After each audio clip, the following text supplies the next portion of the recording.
I'm here in Timolville, a small little border town on the border of Papua New Guinea and Indonesian-occupied Papua. And I'm holding a bomb that was dropped just a few kilometers from here in Indonesia-occupied Papua in a town called Kiwirok. Now this bomb was walked here by refugees that had to escape Kiwirok and flee because they were getting shelled from rockets and bombs like these. I'm here to figure out who dropped the bomb, who made the bomb, and why it was used on civilians. And I'm kind of screwing up this intro because I'm holding a bomb and I'm terrified. That's my producer, Christo. And no, I didn't send him to track down the bomb used on my house. He's on the island of New Guinea, not even 100 miles north of Australia. Yet, an island that's hosted a 60-year guerrilla war with opposing forces so disparate that whilst one side uses an array of armaments that have included illegal chemical weapons, rockets, sniper rifles, mortar bombs, the other side has been forced to defend themselves, sometimes only using bows and arrows.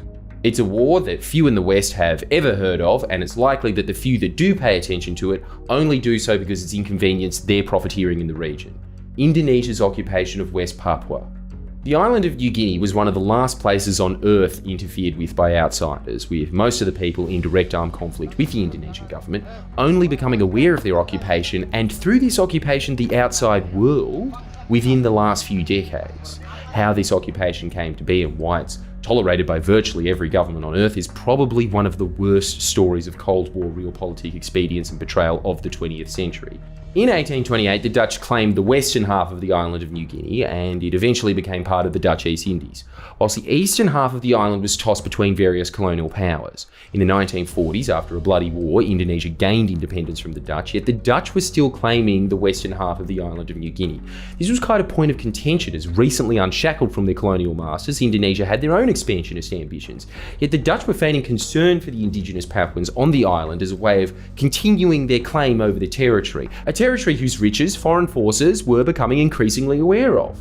This all came to a head when Indonesia, growing increasingly frustrated with the failures of a decade of diplomatic efforts in seizing West Papua, in the early 1960s began military incursions onto the island, preparing for a large-scale conflict to seize the territory from the Dutch.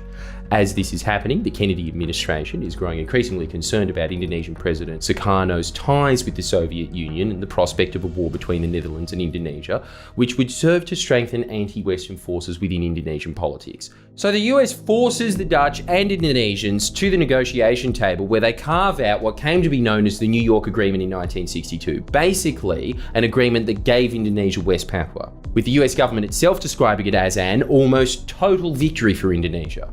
It's also worth mentioning that one of Kennedy's de facto advisors, the man who gave Kennedy advice on admin picks, was Robert Lovett, a board member and on and off director of Freeport. That's a mining company, the significance of which will become very apparent very soon.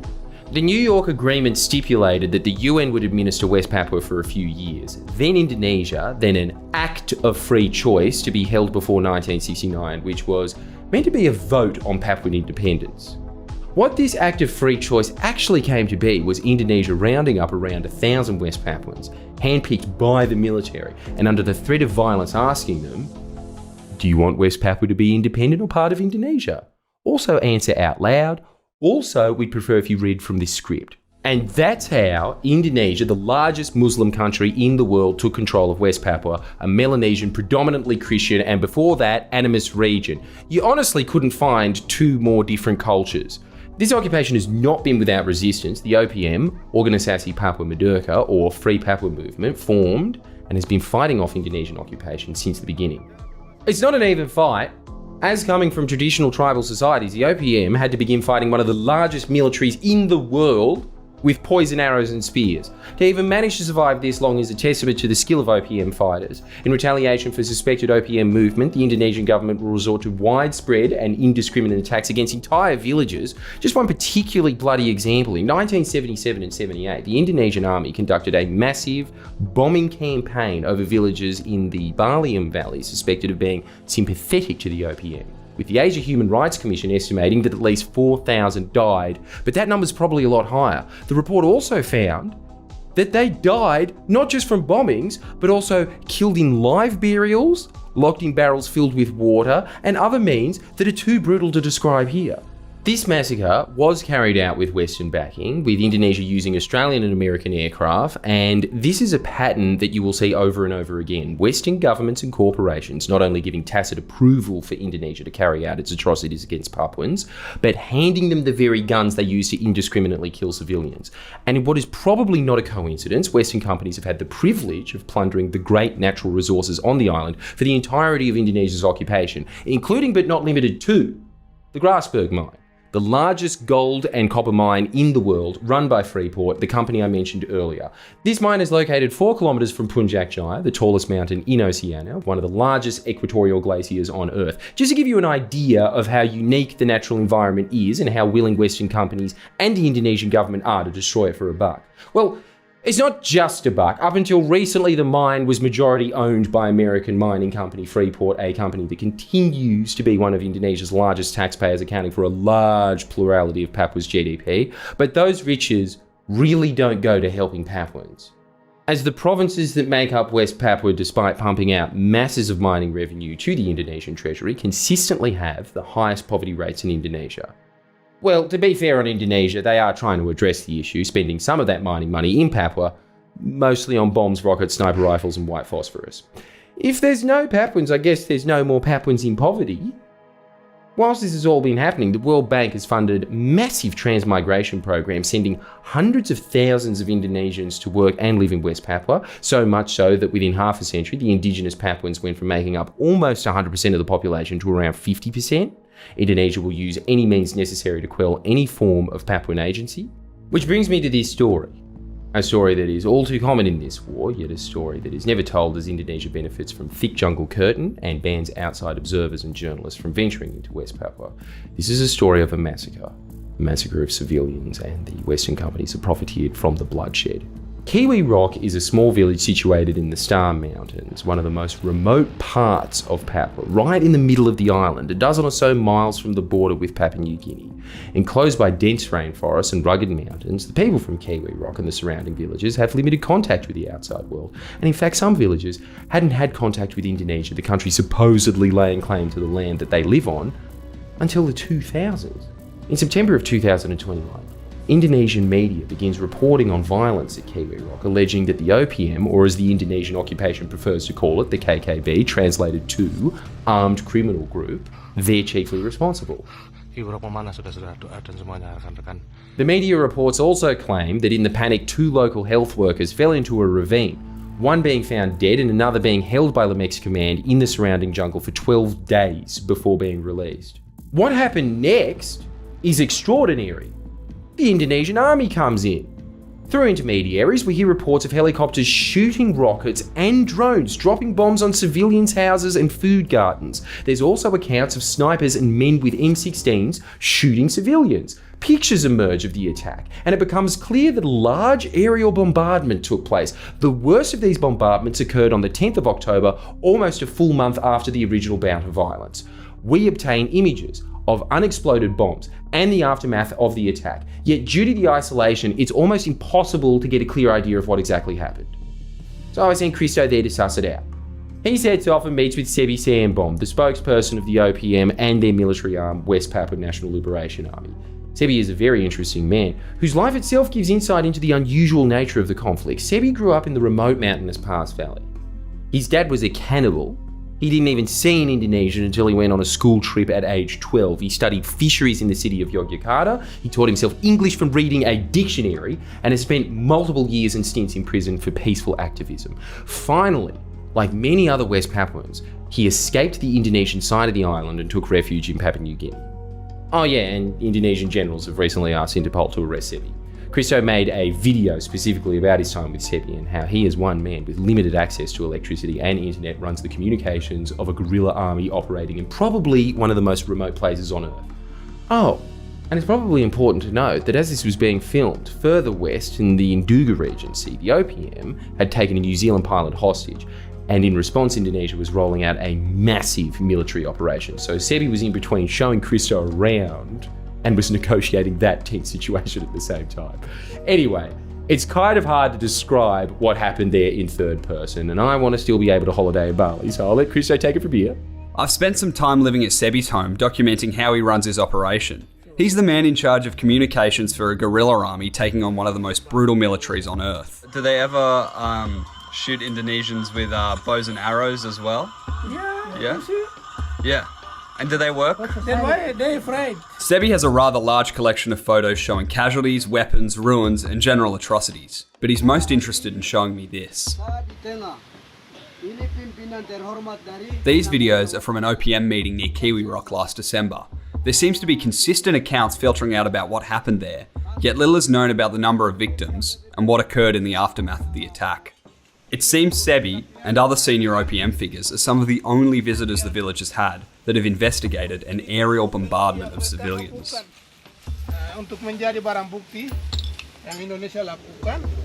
Sebby agrees to take me as close to Kiwirok as possible, which due to the remoteness involves a perilous bus trip. Well, maybe just for me.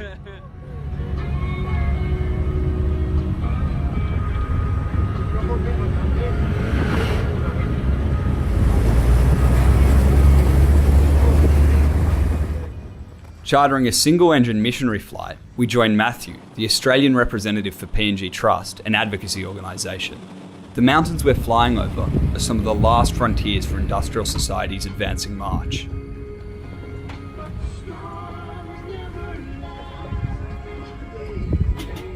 This is Telefomen, a remote highland village, the last place connected to the outside world we'll be in. We step off the plane for a short break and immediately we meet refugees from Kiwirok that have fled due to the violence from Indonesia. Through the wire, they begin describing the weapons they saw. Oh yeah, so it look like a small helicopter. Let's call it drones. Berapa bom dari drone? 152. Huh? 152 bomb they deploy all Kiwirok area, everywhere. You don't even have to leave the airport to get an eyewitness account of the attack. It's hard to believe that a year and a half has passed and Indonesia has faced almost no scrutiny. We take off to get closer to the site of the bombing. In fact, we're flying over Indonesia and chucking a Yui to land on what is a very steep and very wet patch of grass in between two mountains. A small village, barely inside Papua New Guinea, a place that has been the site of refuge for many West Papuans over the years. It feels like the entire village is here to meet us, but no, we're not that important. The missionary flight is the only way to get supplies in and out of this village, unless they're walked from days on end from Telefomen, which like most of Highland New Guinea, is only reachable by plane or walking as well. That plane is this town's only way of contacting the outside world. This isolation serving as a cover for Indonesia's actions, or an excuse for the lack of concern from anywhere outside of these mountains. And then I get my introduction. I don't even have time to set up my camera. I walk to the first building I see, and I'm immediately confronted with the evidence of Indonesia's attack. An old rice bag filled with shrapnel and an unexploded bomb. Oh, there it is. So that's the mortar dropped on Kiwirok. They shot by helicopter. As you can see, unlike our new friend sitting calmly in the room with a lump of TNT meters away from them, I'm too scared of the bomb to even film it properly. I then realise I probably should do my job and film the evidence that we'd travelled thousands of kilometres to see, just a little bit.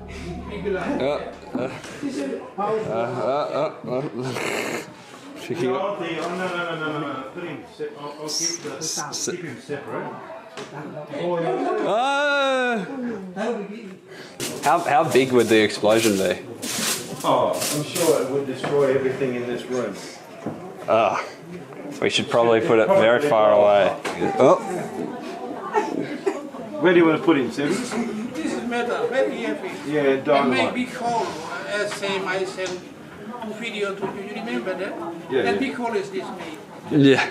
The reason for the casual bomb handling is that this bomb and other unexploded mortars from the same attack have been walked dozens of miles through steep and wet mountains back and forth across the Papua New Guinea-Indonesian border by the OPM and victims of the Kiwirok attack, looking to show anyone the evidence of what happened, so far without much luck. After some bomb weight estimating, and bomb swinging, the bomb is placed further up the hill, at least 50 metres away from the village meeting that begins to take place. This man says that he's afraid that Indonesia is going to bomb the village we're in right now because of what happened just miles away in Kiwirok. Okay, thank you. Good question. So, you meet people here, no kind of afraid because you got international law. By international law, Indonesia not in the bombing law, PNG side. Yeah, they will bomb only western side. Despite Sebby's reassuring answer, in the early 2000s, Indonesia landed helicopters in this village, so there is a huge degree of uncertainty here, along with the fact that only months before we arrived, there was a refugee camp here, housing over 100 people from Kiwirok who fled across the border after the attack, bearing stories and physical evidence of the bombing that no one outside of this village has been interested in receiving. But at this point, we're only starting to understand the degree of displacement the attack caused. They're part of the. Oh, this would be. After the meeting, Matthew and I go through the bag of shrapnel. We start piecing together the remnants of numbers and letters, attempting to better identify the weaponry.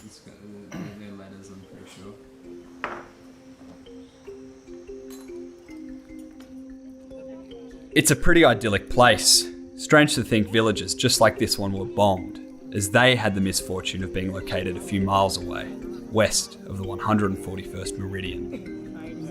Uh-oh, big? Is it in enclosure? Yeah, you go. Yeah, you suspend in. Oh, Jesus Christ.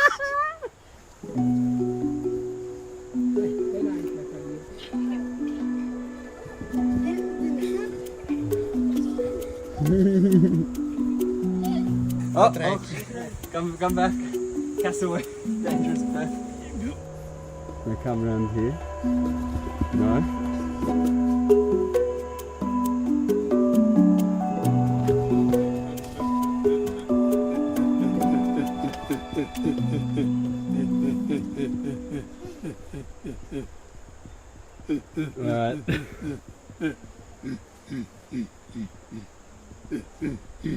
Alright. Okay.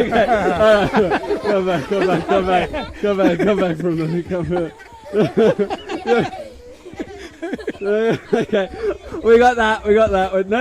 Come on, Sebby. Come back. Oh, good one. What do you feel like after that? Are there cassowary in Pass Valley? Yeah. There are. So you've seen many. Everywhere in this island. So you know your way around cassowary. Yeah, I know. You're not afraid. Yeah, it's okay. Normal. Despite the hospitality, there is an understandable angst that hangs over this village. Many of the people here have family living over the border, and there still are victims from Kiwirok coming and going. Before we interviewed the eyewitnesses to the attack, we had to assure them that we'd protect their identities. So we've given them pseudonyms and blurred their faces along with the translator. As they say, they are in fear of reprisals from Indonesia. Peter was there to witness his village, bombed into the ground. While they were cooking food, preparing food. You were cooking food, and did you heard helicopters come? No. Yes. What did you do when you heard the helicopters come? They ran away into the bushes and they hide themselves. Alex was just 16 when his village was bombed. He was in class when this incident happened. He ran away and joined TPNPB.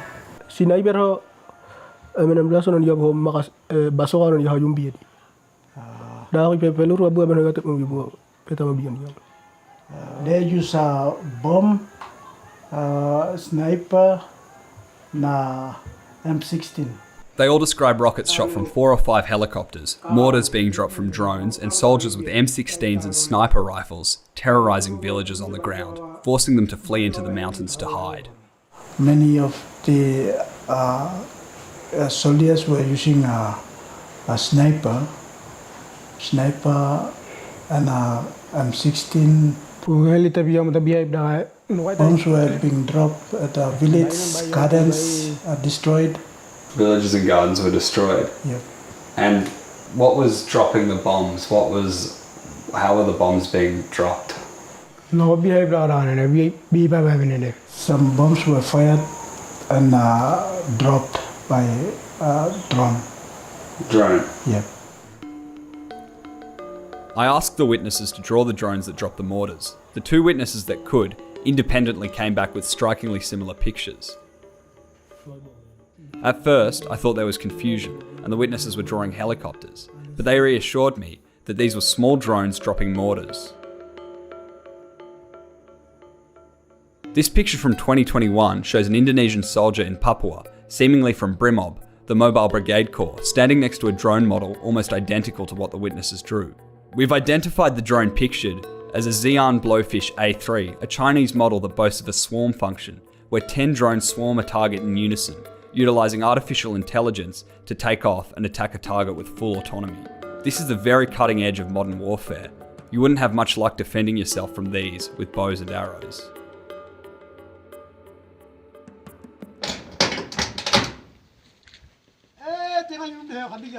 This man is removing parts of mortars dropped by a drone that got stuck in a roof. After you were bombed, did you went and collected these? Where did you find these ones? This one, Kami ay mo yung bayrun dajo. Kakaboneng yung manik bayrun dajo na di. yes, bomb is dropped everywhere, garden, village, and etc. Was it dropped from a helicopter or from a drone?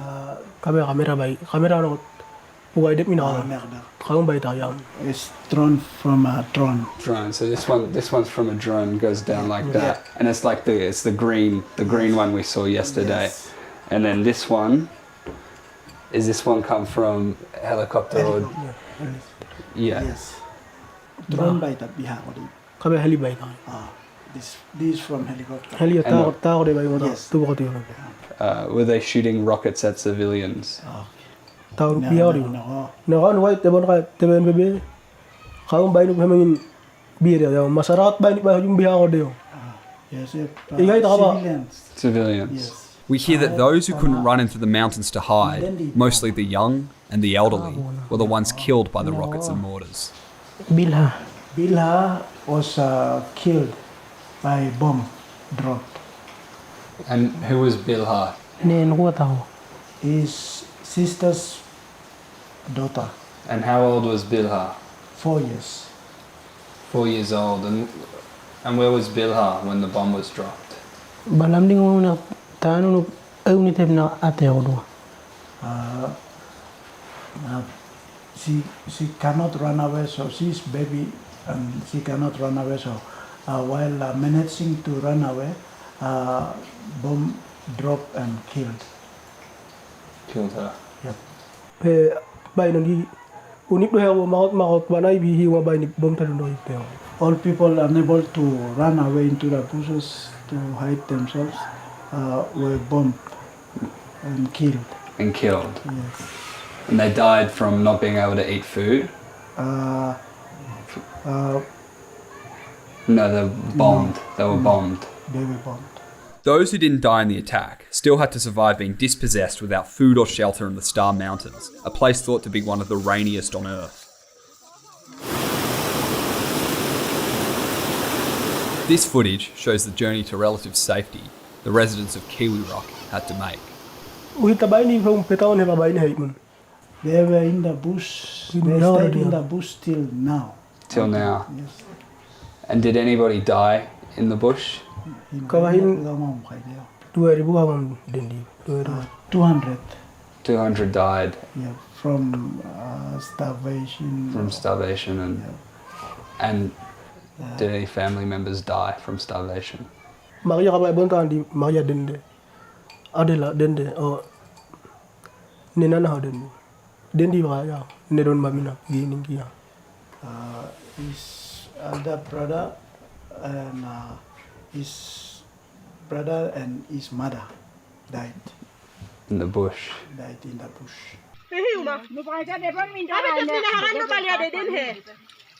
This is a makeshift camp in the mountains. The people here are surviving on leaves.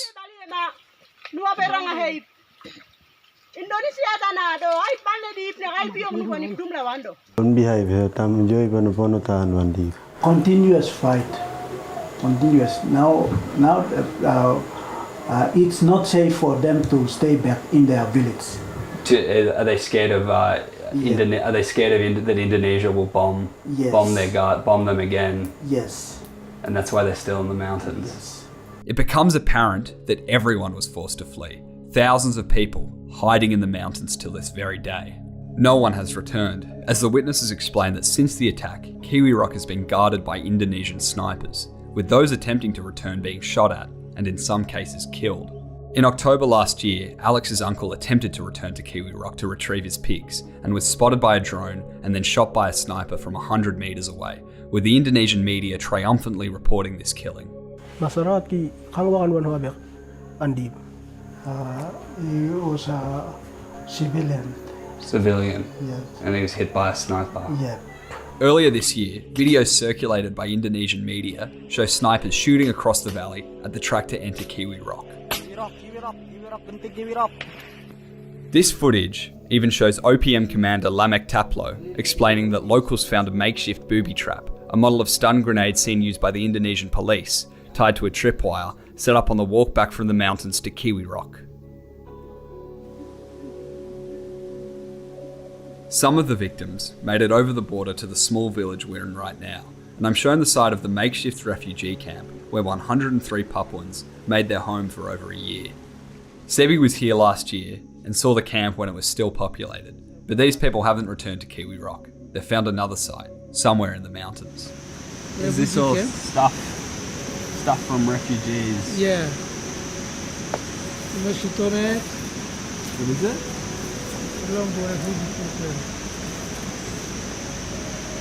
Fishing net? Yeah, Mosquito net. And then, the bomb makes a reappearance. This time, I'm able to get close enough to actually inspect it. Unexploded bomb. Yeah. You see it's got the screw-on tail, so it flies flat. And you got writing there.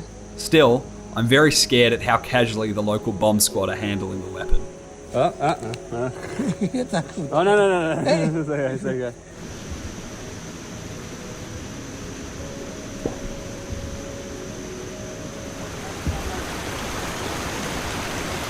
Oh, where we go?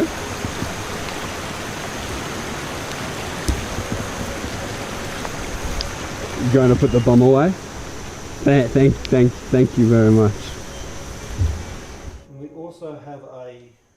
Matthew sent pictures of these mortars to an organisation that investigates the supply of weapons. These mortars were identified as being manufactured by state-owned Serbian company Krušik, appearing to be an 81mm M72, a bomb with a kill range of 14 metres. These mortars were identified as having an improvised tail boom attached, as well as an improvised impact fuse with a much larger surface than on a regular M72. Meaning these bombs were not fired from a mortar barrel, but dropped from an aircraft, and were modified to explode when they hit a far softer target than usual. In this case, most likely the sago leaf roof of a villager from Kiwirok. This is consistent with the testimony from the witnesses. Yet our most interesting discovery comes from the bag of shrapnel. Most interestingly, and probably most identifiable, is this little curled up piece of the cylinder of the rocket. Inside, it's got the letters 6, 8, which match up with a Thales model rocket. They're a big European company, which, probably shouldn't be out here, in the middle of the island of Papua being used on civilians.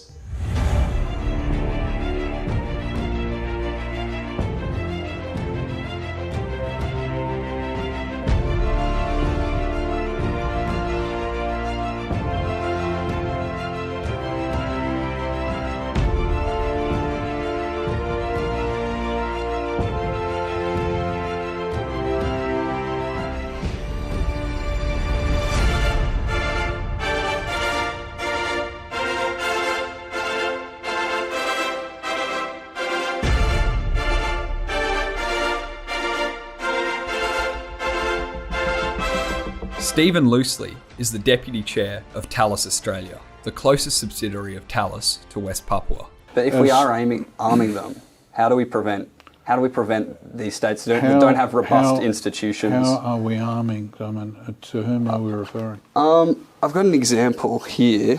Do you know what this is? Looks like part of a spent round. Yes. Do you know what type of round this is? No, 7.62, something like that. No, this is a Thales-made FZ-68 that I retrieved in around Kiwirok in Indonesian-occupied Papua. It was used on civilians there. I've got some pictures. Well, I'm not familiar with this, so it's difficult for me to comment. Yeah. So, this is a village in October 2021, a civilian village that the Indonesian army went in and basically blew to the floor with Thales-made weapons, and this is part of it.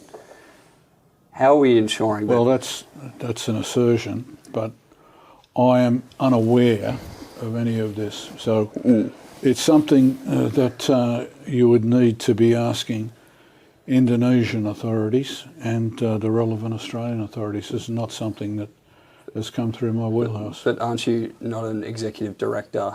No, I'm the Deputy Chair of Thales Australia. We do not export these kinds of capabilities, insofar as I'm aware, to Indonesia. But is it not your responsibility to No, it's ensure? not. It's not. So this is another piece of it. This is something that should be directed to Thales Group in Paris, if it's true.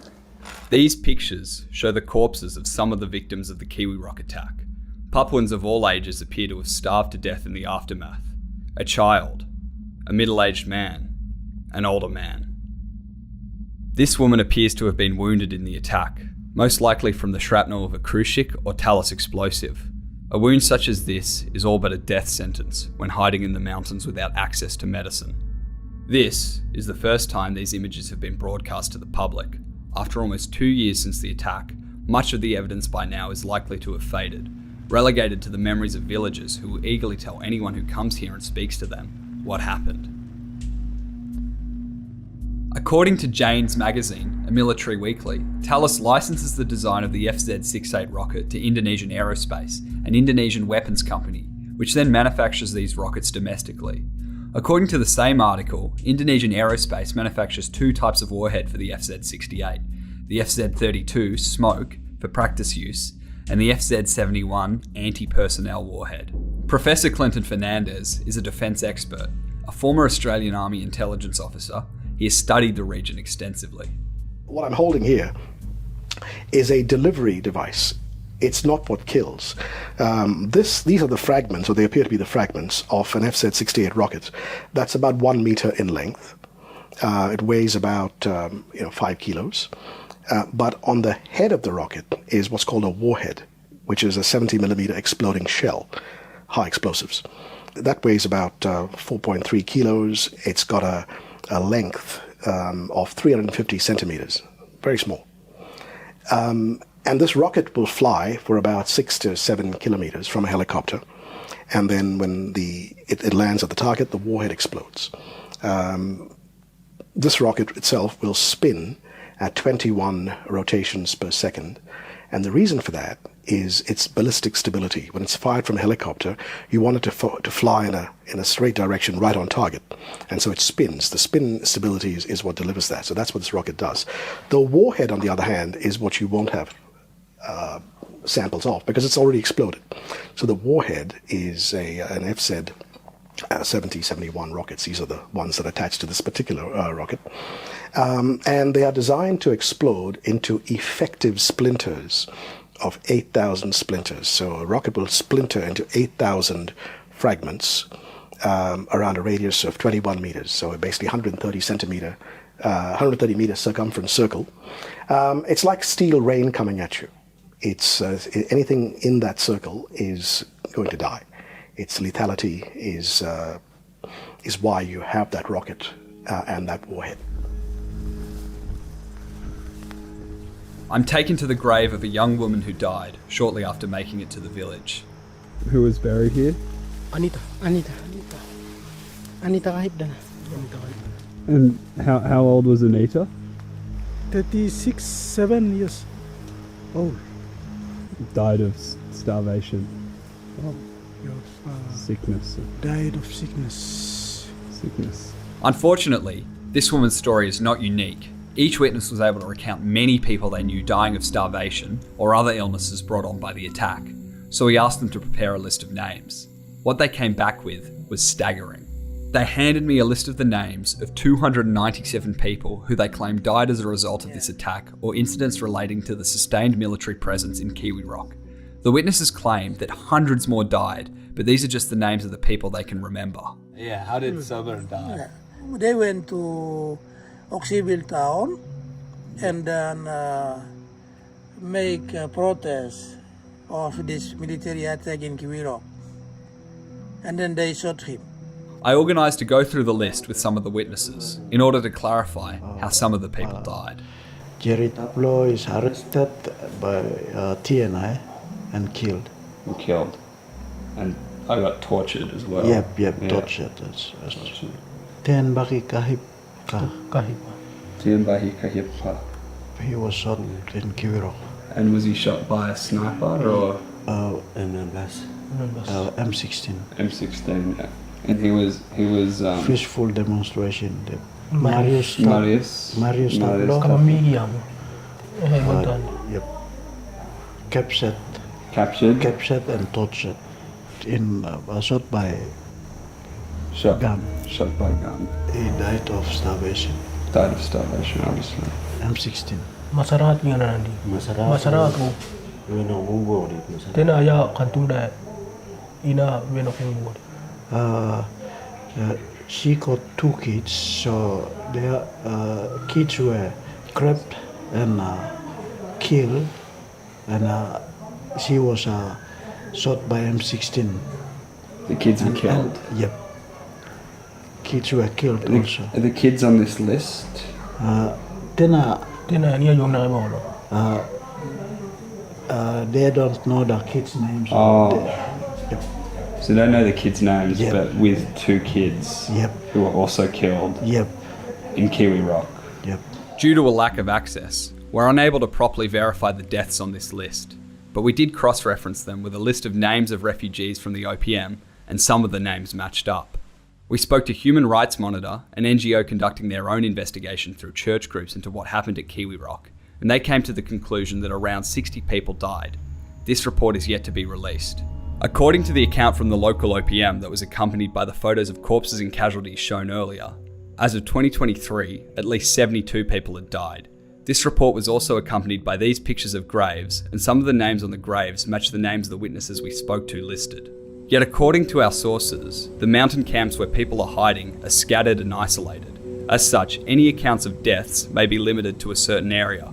It is also worth noting that it's customary for the people of this area to use multiple different surnames depending on the circumstance, so we cannot make any concrete assertions to the number of deaths. What is clear though is that an entire village, thousands of people have been displaced, shelterless, starving, and unable to return home to this day. It is also clear that many of these people have died, mostly Nyalam Kupal people, a language group with less than 20,000 speakers. Well, this is definitely a Thales rocket. As you can see, here are the villages.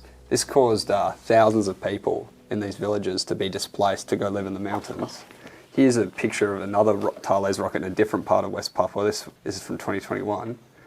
And here are the people, thousands of people went and had to hide in the mountains and they've been displaced. Well, this is most unfortunate, and any kind of armed conflict is to be regretted. But it's not insofar particularly as a conflict. Responsibility of Thales Australia is concerned, I'm not aware of any connection with this whatsoever. This is a Thales-made rocket. Well, you're asserting that, but I've not been able to test any of it. If it does turn out to be... And you should have forewarned me that this was the nature of the interview. A report conducted by the Papuan People's Assembly cast doubt over the official Indonesian narrative of the events, preceding and justifying the attack. It alleges that Sebby's group, the TPN led by Lamek Taplo, was not responsible for the arson attacks on the town. Instead, it was most likely a group supporting the former region, possibly supported by members of the regional legislature that carried out the arson. And why do you think it would be used on civilians? I mean, that's very concerning, because this is the kind of thing that, if you use these sorts of weapons against your own people, then arguably one has to say, well, maybe you've lost your legitimacy, to rule them if you have to use force like that. This is what we see bad rogue states and bad regimes around the world using. But this one doesn't seem to get much attention. But if this is what's being used against your domestic population, then one has serious questions about how you acquired it, what assurances were made about where you would and wouldn't use it. And it's really it's an anti-personnel weapon. It's not really designed as a policing tool. This now deleted Thales Belgium news page boasted the Indonesian army receiving a training course on the maintenance of FZ-219 rocket launchers installed on Airbus helicopters. These launchers are used to shoot the same Thales rockets found in Kiwirok. We put questions to Thales as to why this webpage was deleted. We received no response. Whether it's legal or not is a matter for the lawyers. It just seems to be gravely immoral. And I don't know the process by which the Indonesian military acquired them, or acquired the rights to manufacture them, or the rights to use them. But it is something that really ought to be brought up at the annual Universal Periodic Review of Human Rights that occurs at the United Nations every year in Geneva. Even in light of serious human rights abuses, Thales Group continues to export to Indonesia and licenses many of its designs to Indonesian weapons companies to manufacture Thales products domestically.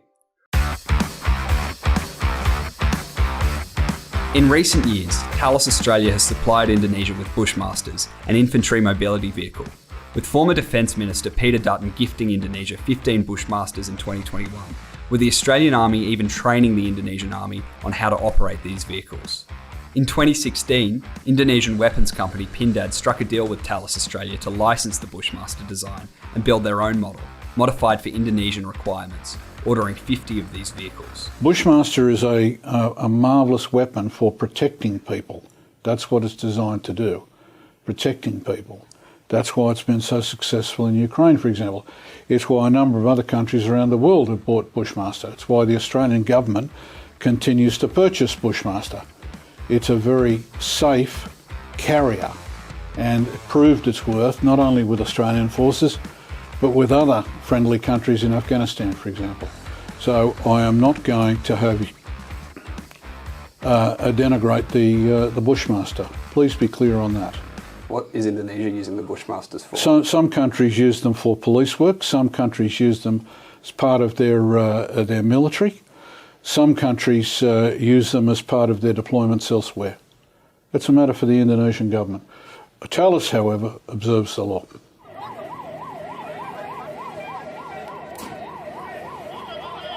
Papuans in cities like Jayapura and Wamena are all too aware of what Indonesian policing with heavy vehicles looks like, usually breaking up protests. Indonesia's capacity is undoubtedly going to improve with the addition of dozens of Bushmasters.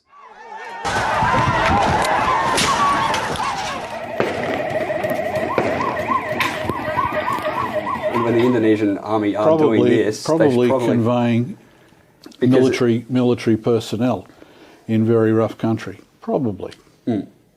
Shouldn't Australia have a obligation not to sell weapons when other weapons are being used? Australia observes international law, and these are matters for the Department of Foreign Affairs and Trade.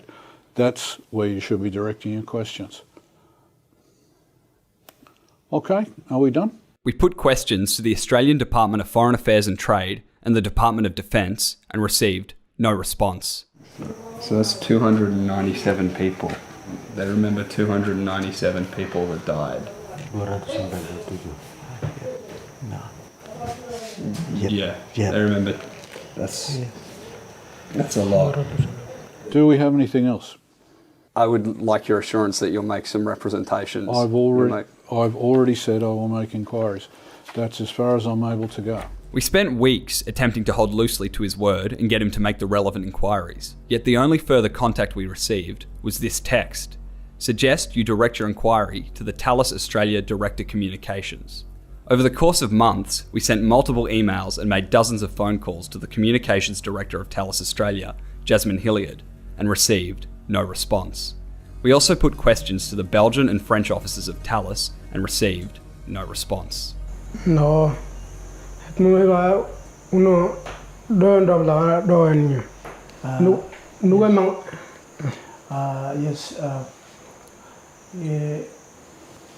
the manufacturer of this bomb, please, I just says you put a stop to them. Stop making the bomb? Yes, stop making a bomb. Stop making the bomb. Yeah. The last remnants of humanity's pre-industrial past exist here in these mountains. This is the last of it on the planet. For some Papuans, these rockets and mortars would have been their first contact with the outside world. Chinese drones, Serbian mortars, and Belgian rockets. Globalization has truly reached the Star Mountains. A culture and people obliterated by showers of burning steel screaming from the sky, wiped out to balance the books of foreign arms companies and ease the way of industry that sees these people as nothing more than the cost of doing business. Thank you. Good to meet you. Thank you very much. Thank you.